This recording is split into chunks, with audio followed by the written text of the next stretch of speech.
I, Donald John Trump, do solemnly swear that I will faithfully execute that I will faithfully execute the office of President of the United States. the office of President of the United States. President Donald Trump taking the oath of office, then getting right to work signing a series of executive orders. So let's get right to the biggest moves in those first few hours. Trump granted a full pardon tonight to people convicted of crimes related to the January 6th riots on Capitol Hill. He declared a national emergency at the southern border. And he signed an order instructing the Attorney General not to take any action for 75 days to enforce the ban on TikTok.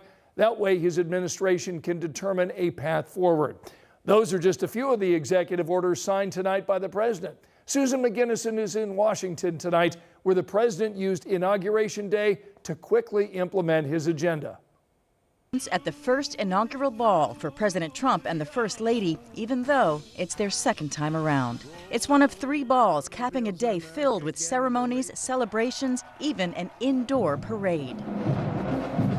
But amid the festivities and galas, it was down to business. President Trump signing a flurry of executive orders trying to fulfill his campaign promises, including pardons for about 1,500 criminal defendants charged in the January 6th attack on the Capitol.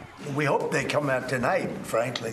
About 10 actions are aimed at the U.S. border, including deporting undocumented migrants, resuming construction of the border wall, and restarting the Remain in Mexico policy.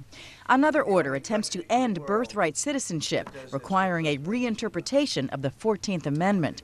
And President Trump is ordering changes in U.S. energy and climate policy. We have more oil and gas than any country in the world, and we're going to use it. We're not going to do the wind thing. I'm immediately withdrawing from the unfair, one-sided Paris Climate Accord ripoff. An ambitious day one agenda as President Trump reclaims the White House. I, Donald John Trump, do solemnly swear. Promising a new era for America. Some of the executive orders President Trump has signed are certain to meet with legal challenges. In Washington, Susan McGinnis, NBC News. And also want to let you know about some notable Hoosiers making the trip to D.C. for tonight's inauguration. Governor Mike Braun was in Emancipation Hall, which served as the overflow room for the ceremony. We also spotted a couple of former vice presidents from Indiana, Dan Quayle and Mike Pence, Trump's first VP. Quayle attending with his wife by his side, but Pence's wife Karen was not with him.